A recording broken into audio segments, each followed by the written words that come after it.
ఓం నమో బ్రహ్మాదిభ్యో బ్రహ్మ విద్యా సంప్రదాయకర్తృభ్యో వంశ ఋషిభ్యో మహద్భ్యో నమో గురుభ్యః. మంగళం గురుదేవాయ మహనీయ గుణాత్మనే సర్వలోకశరణ్యాయ సాధురూపాయ మంగళం. హరి ఓం. శ్రీ గురుభ్యో నమః. ఈ జగత్తులో అనేక వస్తువులు ఉన్నాయి అని ఎలా చెప్తామంటే అనుభవానికి అందుతున్నాయి కనుక.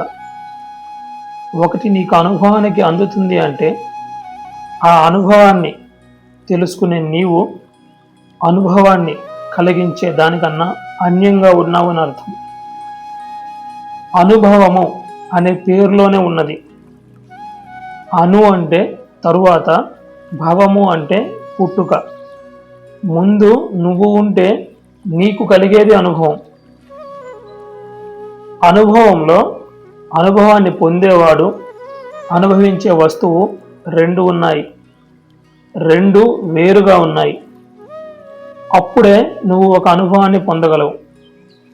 తీపి అనే అనుభవం కలిగింది అంటే తీపిని కలిగించే పదార్థం, దానిని గ్రహించే వ్యక్తి వేరుగా ఉన్నారు అని అర్థం.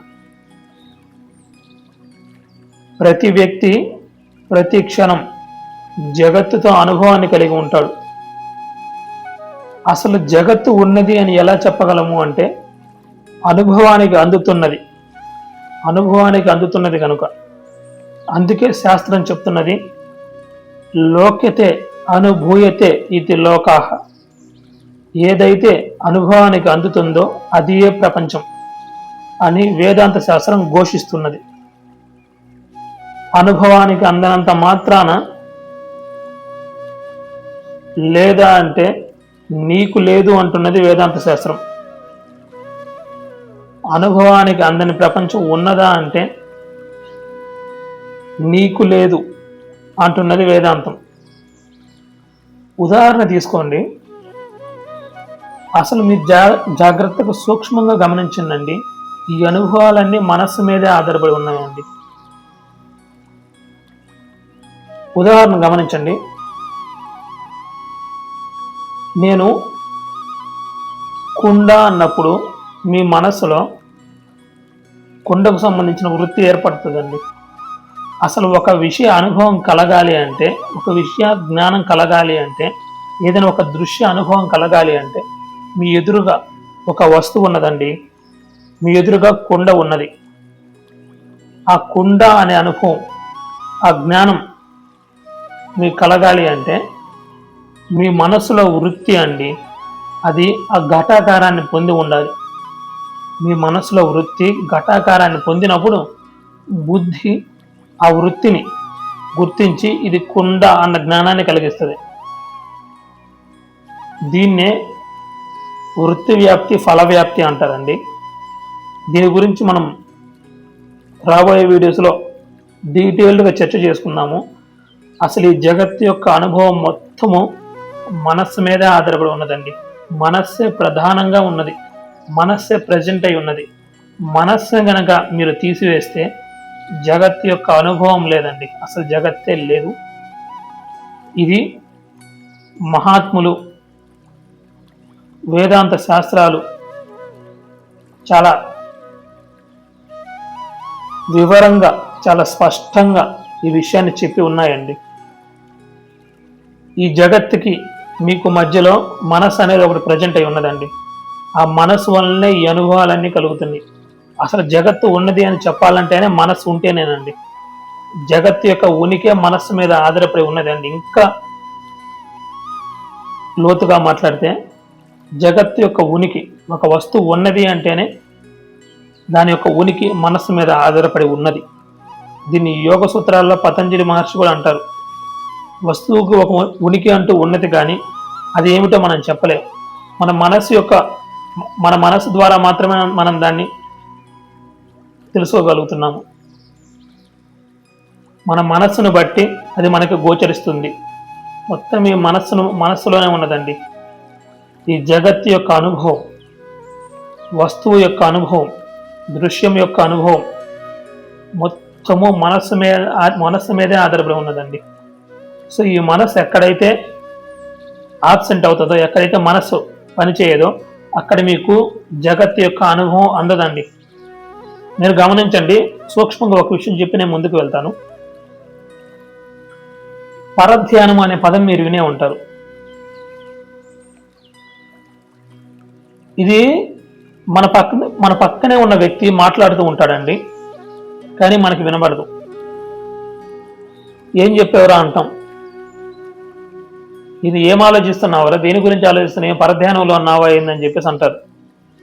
అంటే పక్కనే ఉన్న వ్యక్తి మాట్లాడుతున్నా కానీ మనకు ఆ జ్ఞానం ఏమి కలగట్లేదు, ఆ విషయాలు ఏమి తెలియబట్టలేదు, ఆ జ్ఞానం ఏమి మనకు కలగట్లేదు. ఎందుకు? మన మనసు అక్కడ ప్రజెంట్ అయ్యి లేదండి. ఉదాహరణకి మనం రోడ్డు మీద నడుచుకుంటూ వెళ్తూ ఉంటాం. మన కళ్ళ ముందే మనకి పరిచయమైన వ్యక్తి వెళ్తాడు, కానీ మనం కళ్ళు దాన్ని గుర్తించవు. తర్వాత అతడు చెప్తాడు, ఉదయము వాకింగ్కి వెళ్ళినప్పుడు ఎదురుగానే వెళ్ళాను, పిలిచినా కూడా కానీ నువ్వు పలకలేదు అని చెప్పేసి అంటారు. ఎప్పుడు రా అంటారు. అంటే ఏంది అక్కడ? అంటే అతనికి అక్కడ అనుభవం కలగలేదు, అంటే అతని మనసు అక్కడ ప్రజెంట్ అయ్యి లేదండి. ఒక విషయాన్ని గుర్తించాలి అన్నా, ఒక విషయ అనుభవం మనకు కలగాలి అన్నా మన మనసు అక్కడ ప్రజెంట్ అయి ఉండాలండి. మన మనసు యందు ఆ విషయాకార వృత్తి అనేది ఏర్పడి ఉండాలి అండి. మన మనసు యందు ఆ విషయాకార వృత్తి అంటే విషయాలు, ఇవన్నీ విషయాలేనండి. మన జగత్తులో మనకి కనిపించే ప్రతిదీ విషయమే. విషయము అంటే దృశ్యం అండి, అంటే మనసుకు తెలియబడేవి అన్ని దృశ్యాలేనండి. మన శరీరంతో సహా ప్రతిదీ దృశ్యమే. సో ఈ విషయాలన్నీ మనస్సు యందు వృత్తి, అంటే మనస్సు యందు వృత్తి ఆ విషయాకారాన్ని ధరించినప్పుడు దీన్ని విషయాకార వృత్తి అంటారండి. ఒక వస్తువుకు సంబంధించి, ఒక విషయానికి సంబంధించిన వృత్తి మన మనస్సు యందు ఏర్పడకుండా మనకు ఆ విషయం యొక్క అనుభవం కలగడం అసంభవం అండి. ఇది మీరు గమనించుకోండి. మీ జీవితంలో ప్రతి ఒక్కరి జీవితంలో ప్రతి క్షణము మనం దీని అనుభవంలో గ్రహించవచ్చండి. విషయాకార వృత్తి ఏర్పడకుండా దృశ్య వస్తు అనుభవం అసంభవం. దీని గురించి మనం లోతుగా రాబోయే వీడియోలో మనం చర్చ చేసుకుందాము. చాలా అద్భుతమైన విషయాలండి. మూలాలన్నీ ఇక్కడే ఉన్నాయండి. సో అందుకే లోకం అంటే అనుభవానికి అందేదే జగత్తు తప్ప వేరేది కాదు అంటున్నది శాస్త్రం. అందుకే లోక్యతే అనుభూయతే ఇది లోకాహ. సాధారణంగా మనము ప్రపంచం గురించి మాట్లాడమంటే తనకన్నా అన్యంగా ఉన్న దాని గురించి చెప్తాడు తప్ప తన గురించి చెప్పడు. తను కూడా ప్రపంచంలో ఒక భాగం అనుకోడు. మనం అనుకున్నా అనుకోకపోయినా సత్యం అదే. ఈ ప్రపంచంలో ఒక చెట్టు ఎలాంటిదో నీ శరీరం కూడా అలాంటిదే. చూడండి, అందరూ ఏమనుకుంటారయ్యా అంటే జగత్తు గురించి చెప్పమన్నారనుకోండి, కళ్ళ ముందు కనిపించే ప్రతి వస్తువు గురించి చెప్తాడు. అది చెట్టు, ఇది రైలు, ఇది పుట్ట, ఇది కొండ, ఇది బస్సు, ఇది విమానము, ఇలా కళ్ళ ముందు కనిపించే ప్రతి దాన్ని చెప్తాడు. ప్రపంచం గురించి చెప్పమంటే మన కళ్ళ ముందు కనిపించే ప్రతిదీ ఎక్స్ప్లెయిన్ చేస్తాడు తప్పితే ఈ దేహం కూడా ఆ ప్రపంచంలో ఒక భాగమని అసలు అనుకోడండి. ఎలాంటిదంటే, మనము ప్రపంచం గురించి చెప్పమంటే మనల్ని వదిలేసి ఎదురుగా ఉన్న మన మిత్రుల్ని ప్రపంచం కలిపి చెప్తాము. ఇప్పుడు మనం ఎదురుగా మన మిత్రుడు ఉన్నాడు అనుకోండి, ప్రపంచం గురించి చెప్పురా నాయన అంటే అన్ని చెప్తాడు మన మిత్రుడితో కలుపుకొని, కానీ తన గురించి చెప్పడు. తను ప్రపంచంలో ఒక భాగమని అనుకోడు. అలాగే మన మిత్రుడిని ప్రపంచం గురించి చెప్పమంటే తనను వదిలేసి ఎదురుగా ఉన్న నిన్ను కలిపి చెప్తాడు. ఎంత చిత్రమో కదా. వాస్తవానికి మన కళ్ళ ముందు మన కంటికి గోచరమే ఈ జగత్తు ఎంతో, నీ దేహం కూడా అంతేనండి. నువ్వు ప్రపంచంలో ఒక భాగమే తప్ప నిన్ను విడిచి ప్రపంచం వేరుగా లేదండి. అందరూ ప్రపంచం గురించి చెప్పమంటే తనని వదిలిపెట్టి తనకు అన్యంగా ఉన్న అన్నిటినీ గురించి చెప్తాడు, మన మిత్రుడితో సహా. అదే మన మిత్రుడిని ప్రపంచం గురించి చెప్పమంటే తనని వదిలేసి మనల్ని కలుపుకొని అంతా చెప్తాడు. వాస్తవం చెప్పాలంటే నిన్ను విడిచి ప్రపంచం వేరుగా లేదండి. నువ్వు ప్రపంచంలో ఒక భాగమే తప్ప నిన్ను విడిచి ప్రపంచం వేరుగా లేదు. ఇప్పుడు అనుభవానికి సంబంధించి మాట్లాడుకుందాము. ఈ జగత్తులో ఏదైనా ఒక అనుభవం కలిగింది అంటే ఆ అనుభవానికి సంబంధించి 3 ఉండాలి అండి. అవి జ్ఞాత అంటే తెలుసుకునేవాడు, జ్ఞేయము తెలియబడేది, జ్ఞానము తెలియటం. ఈ త్రిపుటి అంటారండి వీటిని. ఈ త్రిపుటిలో 2 ప్రధానమైనవి. అవి జ్ఞాత, జ్ఞేయము అంటే తెలుసుకునేవాడు, తెలియబడేది. ఈ మధ్యలో తెలియటం అనే క్రియ ఉంది చూసారా అండి, ఇది. ఇప్పుడు నా ఎదురుగా ఒక కుండ ఉన్నదండి, నేను ఉన్నాను, నేను జ్ఞాత. కుండ జ్ఞేయము అంటే తెలుసుకోబడేది, తెలియబడేది. కుండ అనే జ్ఞానం ఉంది చూసారా అండి, ఇది 3వదండి, అదే జ్ఞానము. ఇప్పుడు నేను కుండను చూసినప్పుడు కుండ అనే జ్ఞానం కలుగుతుంది చూసారా, అది జ్ఞానం. జ్ఞాత, జ్ఞానము, జ్ఞేయము. ఆ జ్ఞానం కలగకుండా కుండ నాకు అనుభవానికి రాదు. ఆ జ్ఞానం ఎప్పుడు కలుగుతుందయ్యా అంటే మన మనస్సులో వృత్తి ఆ ఘటాకారాన్ని, ఆ కుండ రూపాన్ని పొందినప్పుడు మనకు మన బుద్ధి ఆ వృత్తిని గుర్తించి మన మనస్సులో ఉన్న వృత్తిని, గత వీడియోలో చెప్పాను కదండి, మనస్సులో కదిలే వృత్తుల్ని ఇదం వృత్తులని, వాటిని తెలుసుకునే వృత్తిని, బుద్ధిని అహం వృత్తి అంటారని చెప్పేసి. సో బుద్ధి ఆ వృత్తిని గుర్తించాలి అండి. గుర్తించినప్పుడు ఆ జ్ఞానం కలుగుతుంది. ఇది ప్రాసెస్ అండి. సో ఎదురుగా ఒక కుండ ఉన్నది, ఆ కుండకి సంబంధించిన వృత్తి మీ మనస్సులో కదిలినప్పుడు, అంటే మీ మనస్సు ఆ ఘటాకారాన్ని పొందినప్పుడు, బుద్ధి అహం వృత్తి దాన్ని గుర్తించినప్పుడు మీకు అది కుండ అనే జ్ఞానం కలుగుతుందండి. ఈ ప్రాసెస్లో బ్రేక్ గనక వస్తే ఆ జ్ఞానం కలగదండి. మీ మనసు ఆ కుండ మీద ప్రసరించి ఆ కుండ వృత్తి ధరించకపోయినా, మీ బుద్ధి ఆ విషయాన్ని ఆ వృత్తిని గుర్తించకపోయినా మీకు ఆ జ్ఞానం అనేది కలగదండి. సైకిల్ బ్రేక్ అయిపోతే జ్ఞానం కలగదండి.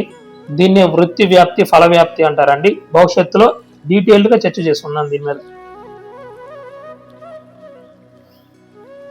ఇప్పుడు ఈ జ్ఞాత, జ్ఞానము, జ్ఞేయము అని చెప్పాను కదండి, దీన్నే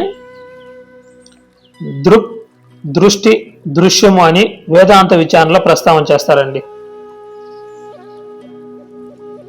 దృక్ అనగా చూసేది, దృశ్యము అనగా చూడబడేది, దృష్టి అనగా చూడడం.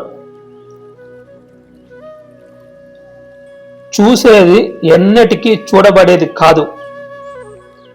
దృగేవ నతు దృశ్యతే అంటారు దృగ్దృశ్య వివేకంలో శంకరాచార్యుల వారు. ఇప్పుడు చూద్దాము, ఇప్పుడు ఈ దృగ్దృశ్య వివేకాన్ని చేద్దాము. ఇప్పుడు ఈ దృగ్దృశ్య విచారణ మనం చేద్దాము. చాలా అద్భుతంగా ఉంటుందండి. ఎందుకయ్యా అంటే సత్యాన్ని తెలుసుకోవాలి అంటే ఈ వివేకం అనేది అత్యంత ముఖ్యమైనదండి, ప్రధానమైనది ఈ వివేకం. అది ఎటువంటి వివేకం? దృగ్దృశ్య వివేకం. అందుకే శంకర్లు దృగ్దృశ్య వివేకం అనే ఒక అద్భుతమైన గ్రంథాన్ని రచించారండి. చూడండి, దృక్ అంటే ఏం చెప్పానండి, చూసేది, దృశ్యము అంటే చూడబడేది. మీరు గమనించండి, చూసేది ఎప్పుడైనా కానీ చూడబడేదానికి అన్యంగా ఉంటుందండి. మీరు ఒక కుండని చూస్తున్నప్పుడు కుండని చూసే మీరు కుండ కంటే అన్యంగా ఉన్నారా లేదా? అన్యంగా ఉన్నారు కాబట్టి కుండని చూసి ఇది కుండ అని మీరు గుర్తిస్తున్నారు. ఉదాహరణకి మామిడి చెట్టుని తీసుకోండి. మామిడి చెట్టు కనుక దృశ్యం అయితే చూసే దృశ్యం కన్నా వేరుగా ఉంటున్నది కదా. మీకు ఎదురుగా ఒక మామిడి చెట్టు ఉన్నదండి. ఆ మామిడి చెట్టుని మీరు దృశ్యం అనుకుంటే దాన్ని చూసేవాడు దానికంటే వేరుగా ఉన్నాడనే కదా అర్థం. అంటే దృశ్యం కంటే వేరుగా ఉండదనే కదా అర్థం. ఈ జగత్ అంతా ఇలానే ఉంటుందండి. ఇప్పుడు ప్రపంచం దగ్గర నుంచి మన దగ్గరికి వస్తే, ఇప్పుడు కొంచెంసేపు ప్రపంచాన్ని పక్కన పెట్టేద్దాము, మన దగ్గరికి వద్దాం. ఇప్పుడు ప్రపంచం నుంచి మన దగ్గరికి వస్తే మొదటగా దర్శనం ఇచ్చేది ఏదో తెలుసా అండి? ఈ శరీరం అండి. ప్రపంచం దగ్గర నుంచి మన దగ్గరికి వస్తే మొదటగా మనకు దర్శనం ఇచ్చేది ఈ శరీరం. నేను అన్నప్పుడు ప్రతి మానవుడు చెప్పేది ఈ శరీరం గురించేనండి. ప్రతి వ్యక్తి నేను అంటారు కదండి. అందరూ ఈ శరీర భావంలోనే ఉంటారండి. ప్రతి వ్యక్తి నేను అంటే ఈ శరీరంతో తాదాత్మ్యం చెంది మాట్లాడతాడండి. ఈ శరీరంతో ఐడెంటిఫై అయ్యి మాట్లాడతాడు. నీ ఐడెంటిటీ ఏదైనా అంటే ఈ దేహమే అనుకుంటాడు. ఎందుకంటే ఈ శరీరమే తాను అని అనుకుంటాడు కాబట్టి. దృగ్దృశ్యముల్లో ఏది సత్యము అంటే, ఇక్కడ చూడండి చాలా సూక్ష్మమైన విషయాలు ఉంటాయి. దృక్కు దృశ్యాల్లో రెండు ఉన్నాయని చెప్పాను కదండి. దృక్కు దృశ్యం. దృక్ అంటే చూసేవాడు, దృశ్యం అంటే చూడబడేది. ఈ దృశ్యాల్లో ఏది సత్యము అంటే దృశ్యం సత్యమా లేదంటే చూసే నేను సత్యమా అంటే అసలు మొదటగా మనకి సత్యం అంటే ఏమిటో స్పష్టమైన అవగాహన ఉండాలండి. ఇప్పుడు సత్యం గురించి మాట్లాడుకుందాం. అసలు ఒకటి సత్యము అని మనం నిర్ధారణ చేయాలి అంటే ఆ సత్యం గురించి, సత్యం అంటే ఏమిటో మనకి స్పష్టమైన అవగాహన ఉండాలండి.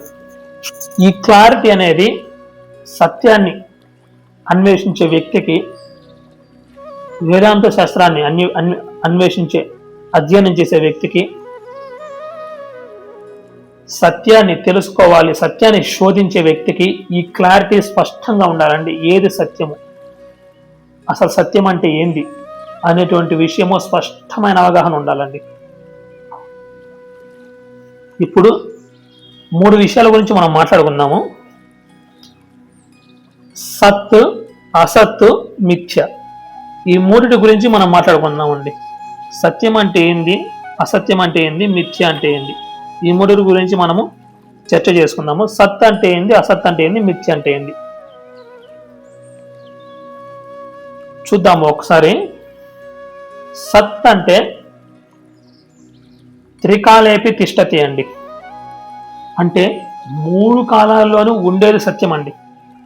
గుర్తుపెట్టుకోండి. సత్ అంటే త్రికాలేపి తిష్టతి, అంటే 3 కాలాల్లోనూ ఉండేది సత్యం.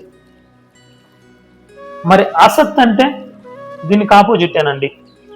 త్రికాలేపి నతిష్టతి, అంటే 3 కాలాల్లోనూ లేనిది, అసలు ఎప్పుడూ లేదు. సత్ అంటే అది ఎప్పుడూ ఉంటది. మరి మిథ్య అంటే ఇదేనండి, ఇక్కడే ఉన్నది. బ్రహ్మ సత్యం జగన్మిథ్య జీవో బ్రహ్మ ఇవనాపరహ అంటున్నారు కదండి. వేదాల సారమంతా అదే. సో ఈ మిథ్య అనేది ఉంది చూసారండి. ఈ మిథ్య అనే దానికి శాస్త్రం నిర్వచనం ఇచ్చిందండి. మనం తెలియక ఏదేదో మాట్లాడుతూ ఉంటారు. మిథ్య అంటే శాస్త్రం చెప్పింది అండి. సదసదాభ్యం అనిర్వచనీయం మిథ్య.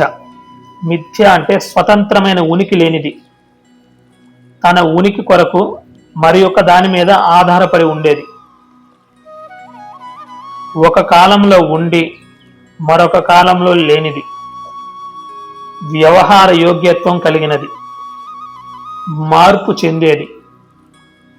అసత్ కానిది మిథ్య. గుర్తుపెట్టుకునండి. మళ్ళీ ఒకసారి చెప్తున్నాను మిథ్య అంటే ఏందనేది. స్వతంత్రమైన ఉనికి లేనిది, తన ఉనికి కొరకు మరి ఒక దాని మీద ఆధారపడి ఉండేది, ఒక కాలంలో ఉండి మరి ఒక కాలంలో లేనిది, వ్యవహార యోగ్యత్వం కలిగినది, మార్పు చెందేది, అసత్ కానిది మిథ్య అని మనకి శాస్త్రం నిర్వచనం ఇస్తుందండి. సో ఇప్పుడు దీని గురించి కొంచెం లోతుగా విచారణ చేద్దాము. సత్ అంటే ఏం చెప్పానండి? 3 కాలాల్లోనూ ఉండేది, త్రికాలేపి తిష్టతి, 3 కాలాల్లోనూ ఉండేది సత్యం. మరి అసత్ అంటే త్రికాలేపి నతిష్టతి, 3 కాలాల్లోనూ లేనిది అసత్యం. ఇప్పుడు అసత్యానికి ఉదాహరణ చూద్దాము. అసత్కి ఉదాహరణకి వంద్యపుత్రుడు అంటే గొడ్రాలి బిడ్డ. గొడ్రాలి బిడ్డ ఎక్కడైనా ఉంటాడండి? అసలు ఎప్పుడు ఉండడు.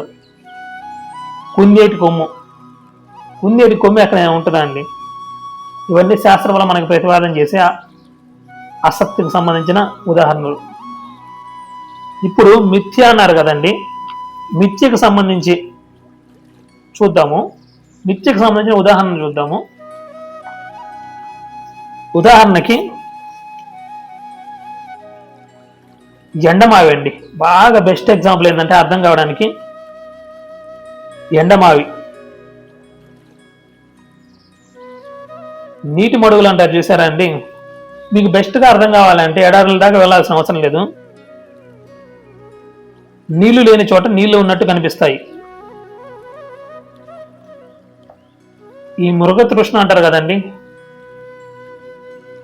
మనం ఎడారి దాకా వెళ్ళి అవసరం లేదు. మీరు ఎప్పుడైనా హైవేల మీద వెళ్ళండి, మీరు ఎప్పుడైనా రహదారుల హైవే మీద వెళ్తూ ఉంటే కారులో మంచి ఎండ సమయంలో మీరు చూడండి, దూరంగా ఆ రోడ్డు మీద నీటి చెమ్మ ఉన్నట్టు కనబడుతుందండి. మీకు నీరు దూరంగా మీకు ఆ నీటి మడుగులాగా కనబడతా ఉండదండి, నీటి చెమ్మలాగా కనబడతా ఉండేది, నీటి మడుగులాగా కనబడతా ఉండేది. దగ్గరికి వెళ్తే మీకు ఏమీ ఉండదండి, ఏమీ ఉండదు. ఇది నా జీవితంలో అనుభవమేనండి. ప్రతి ఒక్కరి జీవితంలో ఈ ఉదాహరణ చెక్ చేసుకోవచ్చు. మీరు ఎడారి దాకా వెళ్ళవలసిన అవసరం లేదు, రోడ్డు మీద ఈ ఉదాహరణ హైవే మీద చెక్ చేసుకోవచ్చు అండి. ఇప్పుడు చెప్పండి, ఇప్పుడు మిథ్యకు చూద్దాము. వాస్తవానికి అది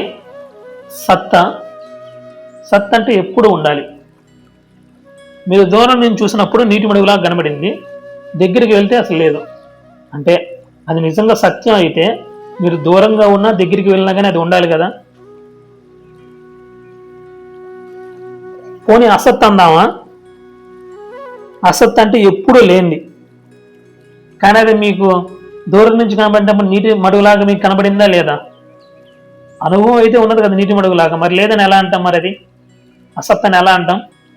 అసత్ కాదు. మరి కొన్ని సత్ అన్నామా? దగ్గరికి వెళ్తే అది లేదు. వ్యవహారంలోనేమో కనిపిస్తూ ఉన్నది, దగ్గరికి వెళ్తూనేమో లేదు. అది సత్తు కాదు, అసత్తు కాదు, వ్యవహార యోగ్యత్వం కలిగి ఉన్నది. వ్యవహారంలో నీకు అది అలా కనిపిస్తూ ఉన్నది.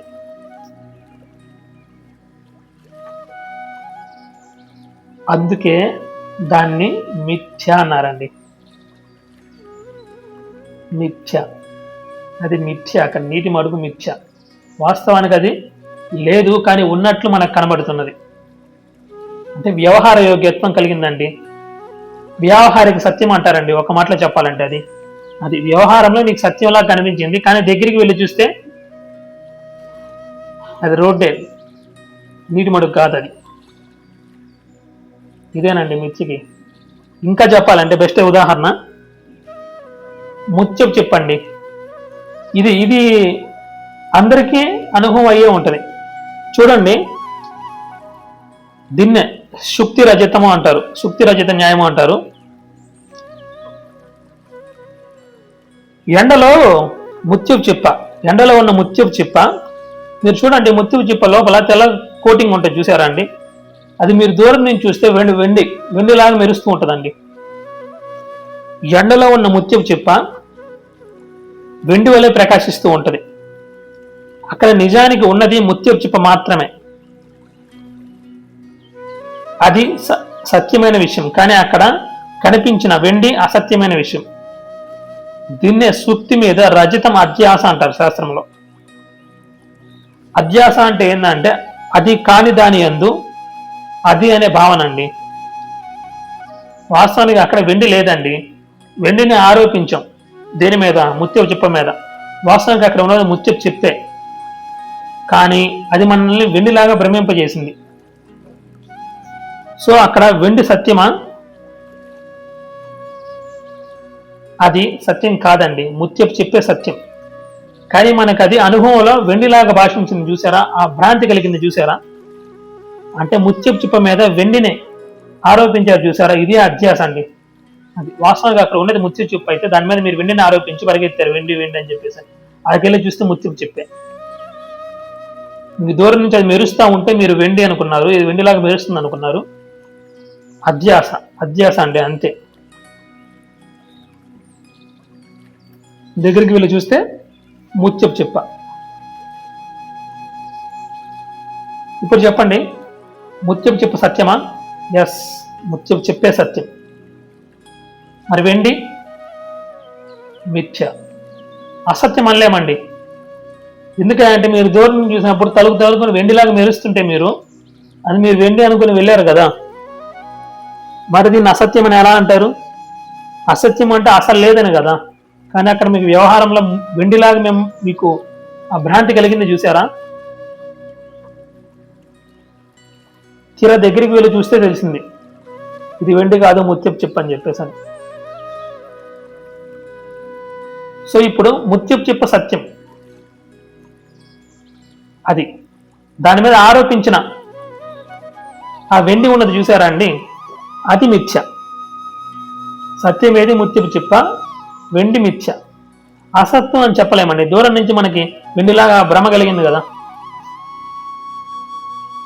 సో భ్రమ కలిగింది అంటే ఆ భ్రమకి ఆధారంగా ఒకటి ఉన్నది అండి, ముత్యపు చిప్ప. ముత్యపు చిప్పే లేకపోతే అసలు అక్కడ వెండి అన్న భ్రాంతి కలిగే అవకాశమే లేదండి. అధిష్టానం ఉన్నది, అధిష్టానం సత్యం అండి.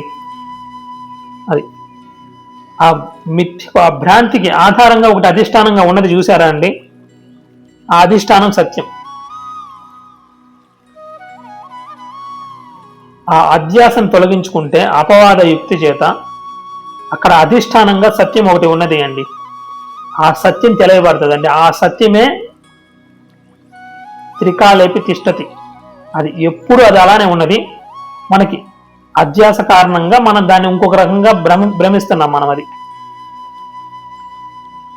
ఇంకొక ఎగ్జాంపుల్ చెప్పుకోవాలి అంటే రజ్జు సర్ప భ్రాంతి అండి. మసక చీకట్లు, ఇది అసలు బెస్ట్. వేదాంత శాస్త్రంలో ఈ రజ్జు సర్ప భ్రాంతి చెప్పకుండా అసలు వేదాంతం ప్రారంభమే చేయరండి. ఉగ్గుపాలతో నేర్పిస్తారు అన్నమాట ఈ రజ్జు సర్ప భ్రాంతి. బెస్ట్ ఎగ్జాంపుల్ ఇది. మసక చీకట్లో త్రాడు పాము వలె కనిపిస్తుంది. మీరు చూడండి, రోడ్డు మీద పోతూ ఉంటారు, రోడ్డు మీద ఎవరో పిల్లవాడు ఆడుకుంటూ ఒక తాడు అక్కడ పడేసి వెళ్ళుంటారు. అది మెలికలుగా ఎవరో పిల్లవాడు ఆడుకుంటున్నాడండి. ఆడుకున్నాడు, సాయంత్రం దాకా ఆడుకున్నాడు. వాళ్ళ అమ్మ పిలిచింది అనమాట, చీకటి పడింది ఇంటికి రా అని చెప్పేసి పిలిచింది. సో ఆ తాడైతే మంచి లావు పడి తాడు అట్ట రోడ్డు మీద పడేసి వెళ్ళాడు. అది మెలికలుగా పడింది. అదే దారిలో ఒక వ్యక్తి నడుచుకుంటూ వెళ్తున్నాడు, మసక చీకటిగా ఉన్నది. ఆ మెలికలుగా ఉన్నది చూసారా, దాన్ని చూసి ఒక్కసారిగా పాము ఏమోనని భయపడి అమ్మో కాలు అయిపోయి అమ్మో పాము అని చెప్పి సాయంత్రం ఒక్కసారిగా వెనక్కి పడి అలా వెనక్కి తిరిగి వెళ్ళి ఒక స్తంభానికి కొట్టుకొని బాధపడుతున్నాడు. ఇంతకీ పక్కకు పోతున్న ఒక వ్యక్తి వస్తాడనమాట. అరే ఏమైంది అని వస్తే అక్కడ పాము ఉంది, పెద్ద పాము ఉంది, రోడ్డు మీద పడుకొని ఉంది అడ్డంగా అని చెప్పేసి అంటారు అనమాట. ఏది చూద్దాం పా అని చెప్పేసి అతను ఒక దీపం తీసుకుని వస్తాడనమాట. దీపం తీసుకుని వెళ్ళి ఆ దీపం వెలుగులో దాన్ని చూసినప్పుడు అది త్రాడు కాదురా, అది పాము కాదు త్రాడే అని చెప్పేసి చెప్తాడు. భయపడి మాకండి, అది పాము కాదు తాడే అని చెప్పేసి చెప్తాడు అన్నమాట.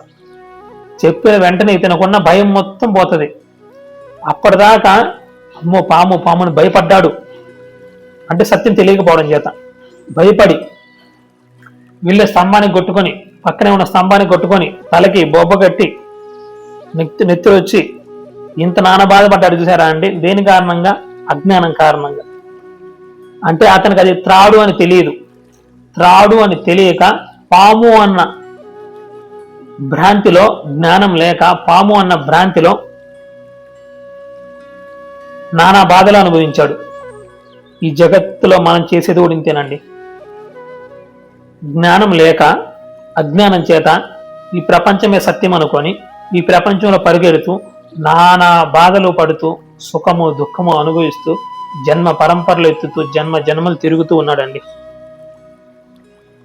ఈ జన్మ పరంపర ఆగాలి అంటే, ఈ దుఃఖాలు అంతమైపోవాలి అంటే, శాశ్వతమైన ఆనంద ప్రాప్తి లభించాలి అంటే దానికి ఏం కావాలండి?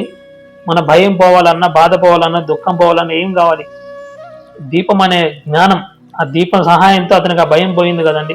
అలానే జ్ఞానాన్ని దీపంతో పోలుస్తారండి, వెలుగుతో పోలుస్తారు. ఆ జ్ఞానం గనక మనం పొందితే ఈ జగత్తు యొక్క వాస్తవ స్వరూపం తెలుస్తుంది. ఇది సత్యం కాదురా, దీనికి అధిష్టానంగా బ్రహ్మం ఉన్నది. ఇప్పుడు అతనికి అక్కడ పాము కనిపించింది అండి.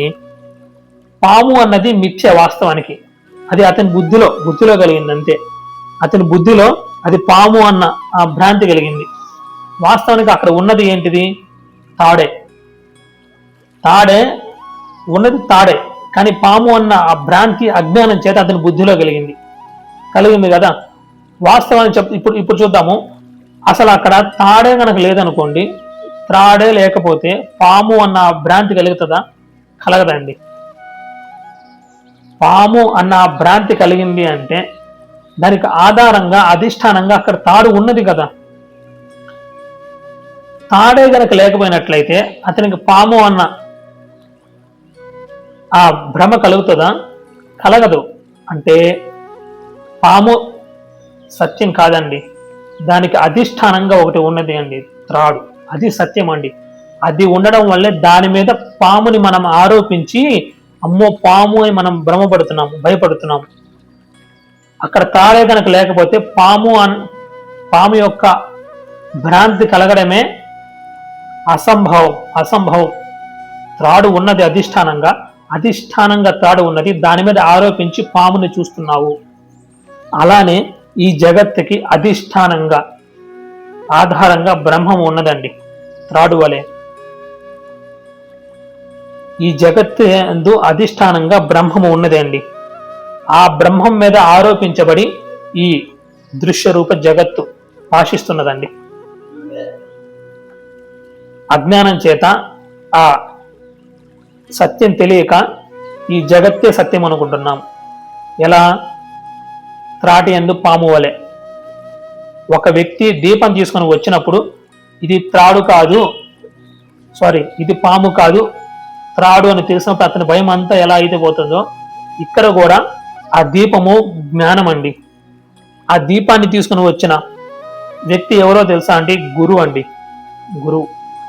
అందుకే శాస్త్రంలో ఒక గొప్ప మాట చెప్తారండి, అందరికంటే గొప్పవారు ఎవరో తెలుసా అండి?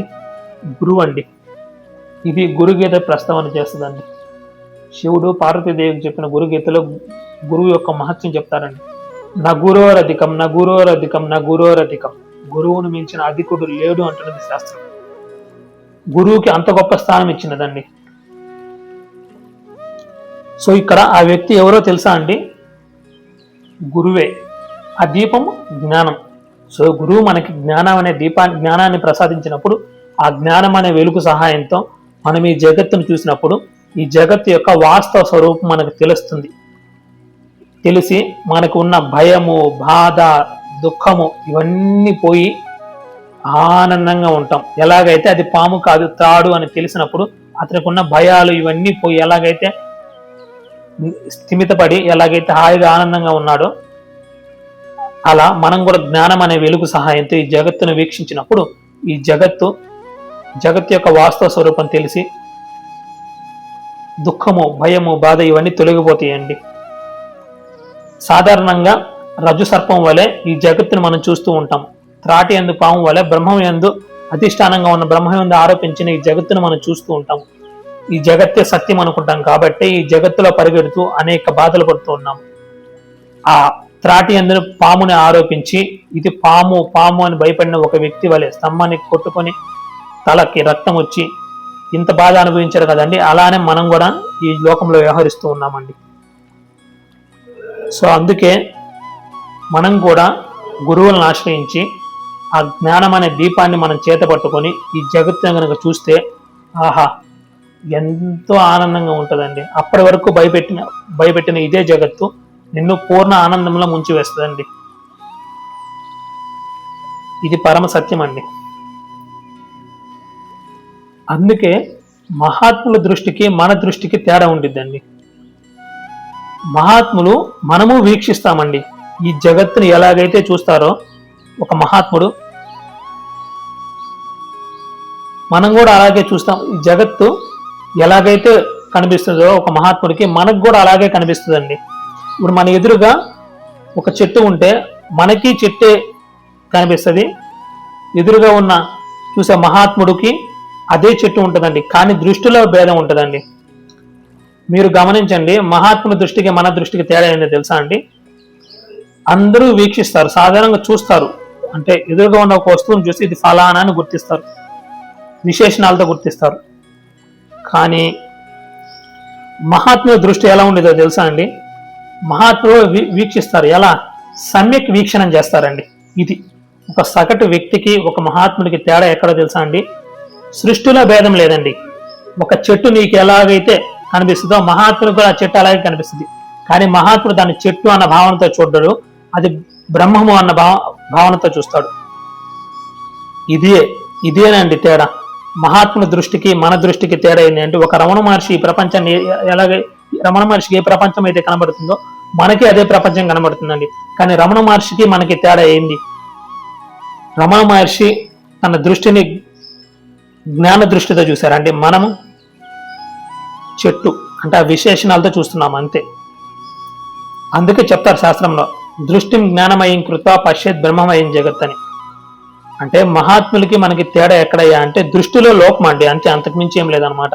నీ దృష్టిని జ్ఞానమయంగా చేసుకుని సృష్టిని బ్రహ్మమయంగా చూడమని చెప్పేసి చెప్తారు. అంటే మనలో ఆ జ్ఞాన దీపాన్ని వెలిగించుకున్నప్పుడు సో ఈ జగత్తంతా బ్రహ్మ స్వరూపంగా మనకు దర్శనం ఇస్తుందండి. అదే దృష్టిని జ్ఞానమయం కృత పశ్యత్ బ్రహ్మమయం జగత్. నీ దృష్టిని జ్ఞానమయంగా మలుచుకొని ఈ సృష్టిని బ్రహ్మస్వరూపంగా చూడు అని చెప్పేసి శాస్త్రం చెప్తున్నది అనమాట. దీన్నే సమ్యక్ వీక్షణము అంటారండి. అందరూ వీక్షిస్తారు, కానీ సరిగా చూడు, ఉన్నది ఉన్నట్లు చూడు అంటున్నది శాస్త్రం. దీన్నే సమ్యక్ వీక్షణం, సమ్యక్ అవేక్షణము అంటారండి. అంటే ఉన్నది ఉన్నట్లు చూడు, సీ యాజ్ ఇట్ ఈజ్ అంటారండి. ఉన్నది ఉన్నట్లు చూడు. ఉన్నది బ్రహ్మం అయితే నువ్వు దాని మీద ఆరోపించి జగత్తును చూడమాక. అన్ని రూపాల్లో ఉన్న అధిష్టానంగా ఉన్న బ్రహ్మాన్ని చూడు. దీన్ని సమ్యక్ దృష్టి. మహాత్ముల దృష్టికి మన దృష్టికి భేదం ఇదేనండి. మహాత్ములు ఈ సమ్యక్ వీక్షణం చేస్తూ ఉంటారు, మనం వీక్షిస్తూ ఉంటాం.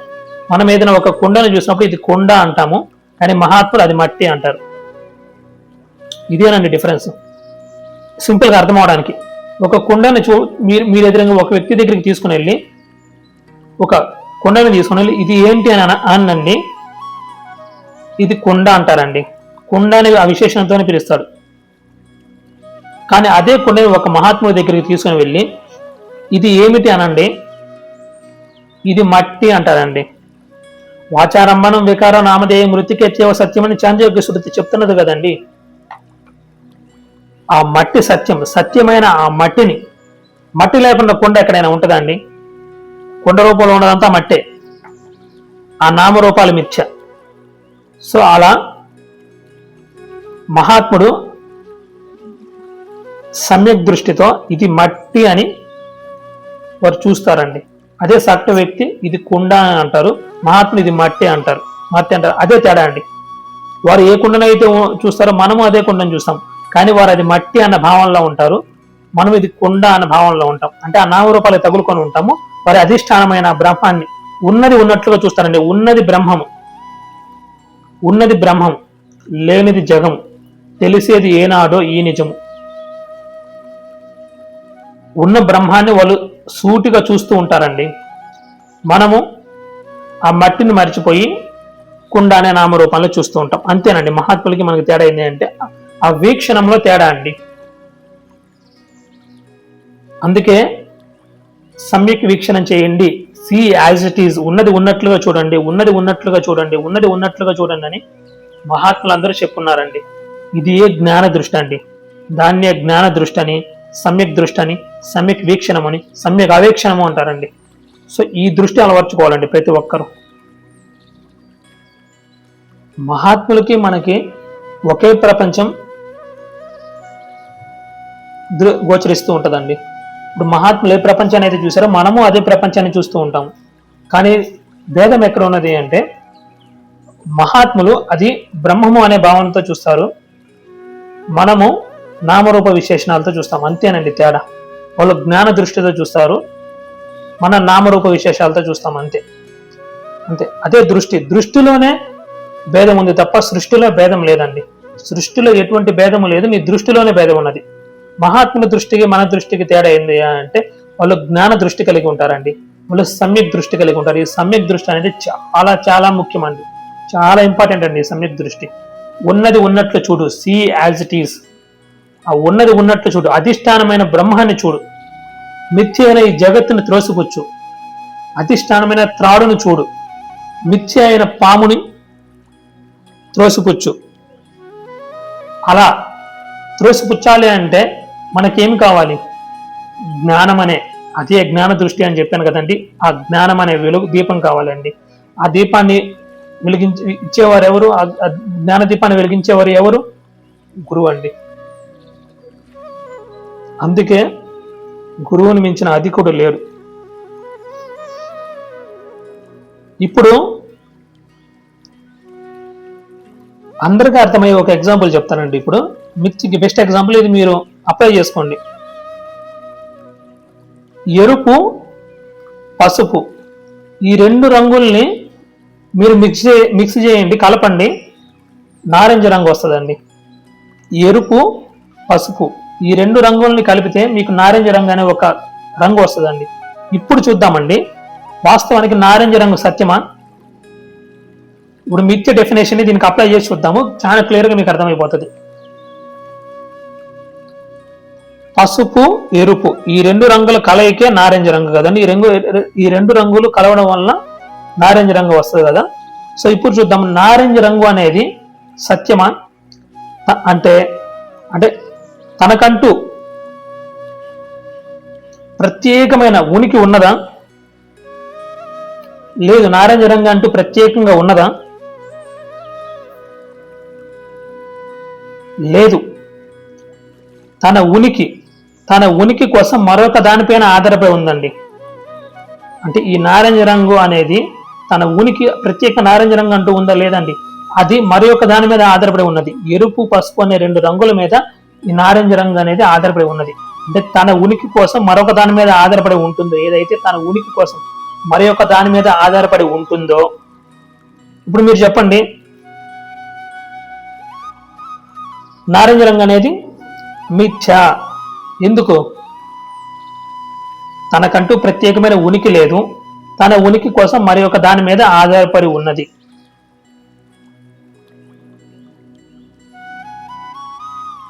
అది ఎప్పుడు అలా ఉంటుందా? వ్యవహార యోగ్యత్వం కలిగినది.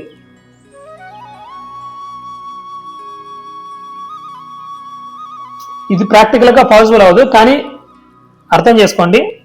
ఎరుపు, పసుపు కలిపితే నారింజ రంగు ఏర్పడింది కదా. ఆ రెండు కలయిక వల్ల ఏర్పడింది కదా. సో దాని నుంచి ఆ రెండు రంగులను విడదీసినప్పుడు నారింజ రంగు ఉండదండి. అంటే ఇది పాసిబుల్ అవ్వదు, అర్థం చేసుకోవడానికి చెప్తున్నాను అనమాట. సో అప్పుడు ఆ నారింజ రంగు ఏమైపోయింది? ఎక్కడ ఉన్నది? అవ్యక్తంగా ఉన్నది అండి. ఎరుపు, పసుపు ఈ రెండింటి రంగుల్లో ఉన్నది. దాని యొక్క ఉనికి దీని మీద ఆధారపడి ఉన్నదండి. ఈ జగత్తులో కూడా అంతేనండి. ఈ జగత్తులో ప్రతి వస్తువు యొక్క అనుభవం కూడా అంతేనండి. ఇది ప్రాక్టికల్ గా చెప్తున్నానండి. ఇది సహేతుకంగా నేను నిరూపిస్తాను. మనం నిరూపించవచ్చు, ఎవరికి వారు నిర్ధారణ చేసుకోవచ్చు. ఈ విషయాలన్నీ నేను రాబోయే వీడియోల్లో నేను డిస్కస్ చేస్తానండి.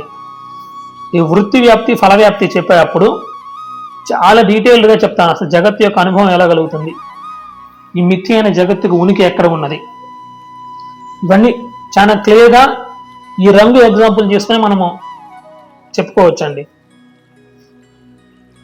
చూడండి,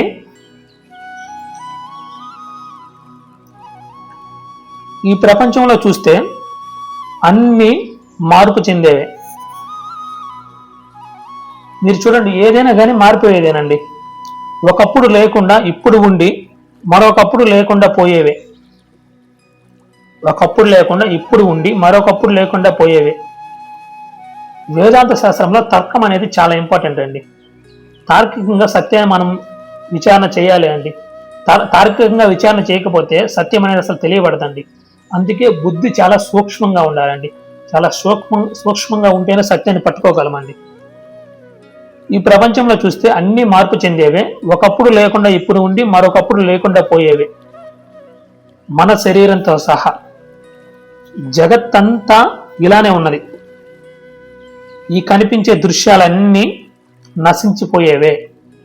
యదృశ్యం తన్నశ్యం అంటున్నది శాస్త్రం. ఈ కనిపించే దృశ్యాలన్నీ నశించిపోయేవే. ఒకప్పుడు ఉన్న శరీరం ఇప్పుడు లేదు. ఒకప్పుడు లేనివి ఇప్పుడు ఉన్నాయి, భవిష్యత్తులో లేకుండా పోతాయి. అవి ఏవైనా వాటి గతి అంతే.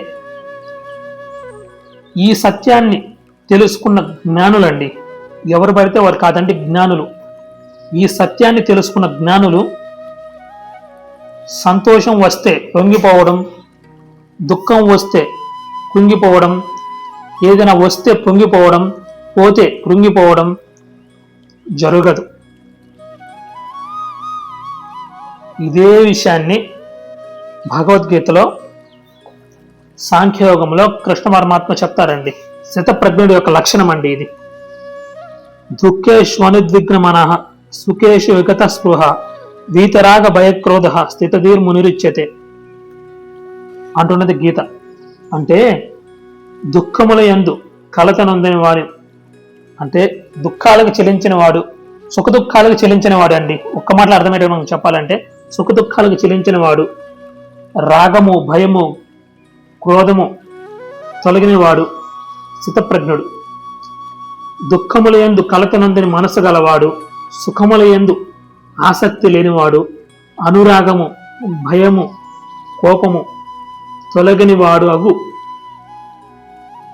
మనస్సు కలవాడిని స్థితప్రజ్ఞుడు అని చెప్తారు. అది ఇవన్నీ మనసు ఎందుకు కలిగేవే కదండి. ఇప్పుడు భయమైన, దుఃఖమైన, సంతోషమైన, రాగమైన, ద్వేషమైన ఇవన్నీ ఎక్కడండి? మనసు యొక్క భావాలేనండి. ఇవన్నీ మనసులో కలిగేవి ఇవన్నీ. అందుకే చెప్పానండి, నేను గత వీడియోలో కూడా చెప్పాను, మనస్సే అత్యంత ప్రధానమైందండి. ఆధ్యాత్మిక సాధనలో మనస్సేనండి. ఆధ్యాత్మికత అంటే మొత్తం మనసు మీదేనండి. అది మొత్తం మనసు మీద అప్లై చేసేదేనండి.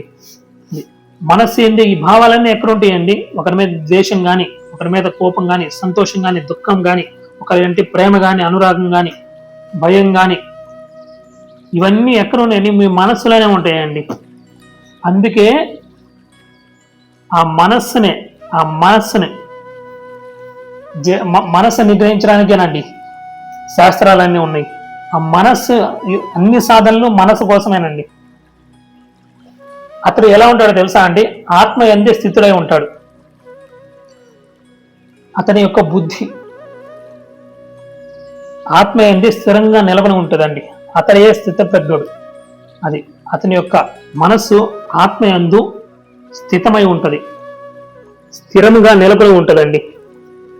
సో అటువంటి వాడినే జ్ఞాని అంటారండి, స్థితప్రజ్ఞుడు అని కృష్ణ పరమాత్మ చెప్తారు మనకి. సో ఇక్కడ మనం చూసుకుంటే ఈ సత్యాన్ని తెలుసుకున్న జ్ఞానులు వస్తే పొంగిపోవడం కానీ, పోతే కృంగిపోవడం కానీ జరగదు. ఎందుకంటే వచ్చిన ప్రతిదీ పోయేదే, పోవడానికే వచ్చింది అన్నది సత్యం.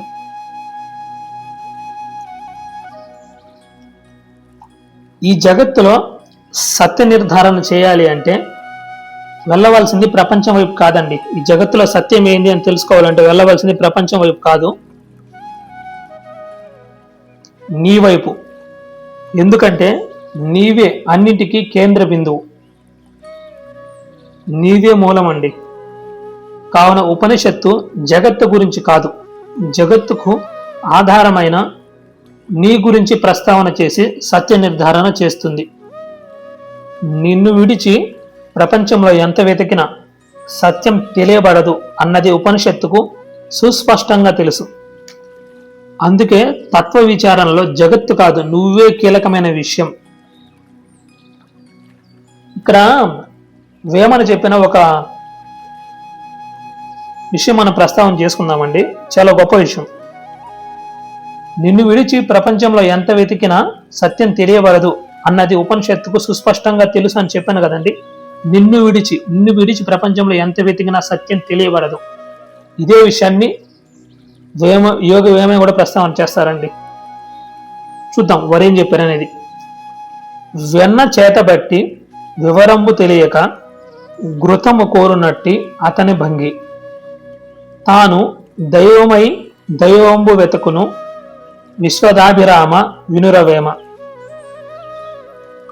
అంటే తనలో ఉన్న దైవాన్ని గుర్తించక బాహ్యమందు ఎంత వెతికినా భగవంతుడు అనుభవానికి రాడు.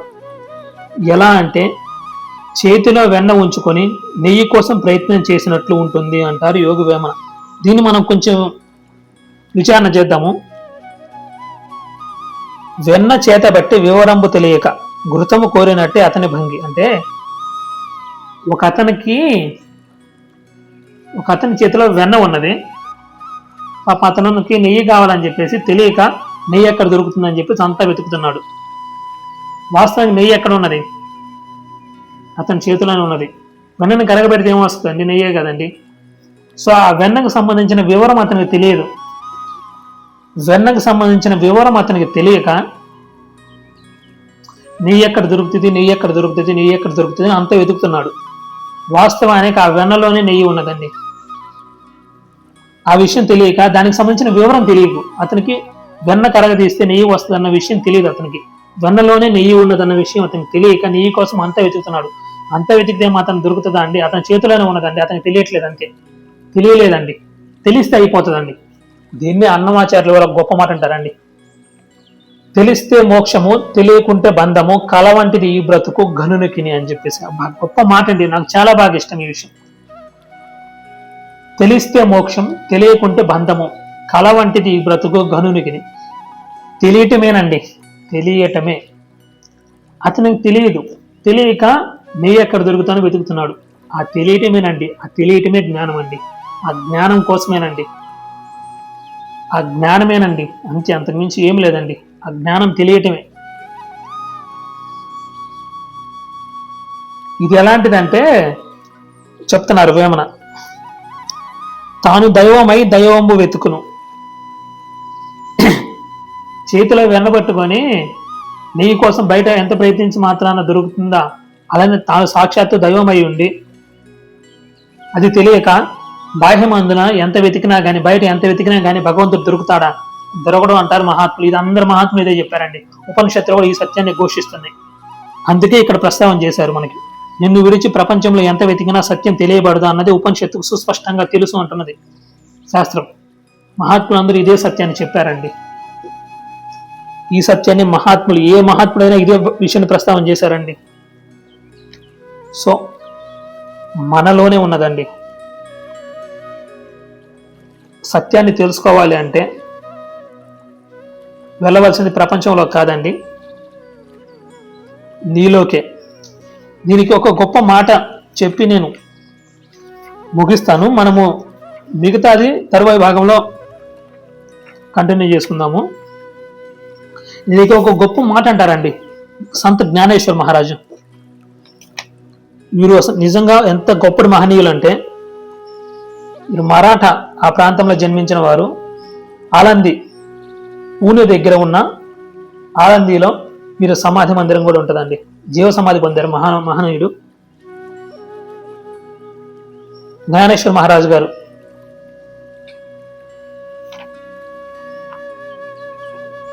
ఒక గొప్ప మాట చెప్తారు వీరు.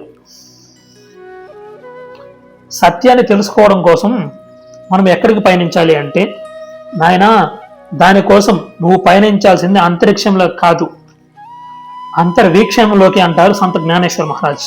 చాలా గొప్ప మాట అండి.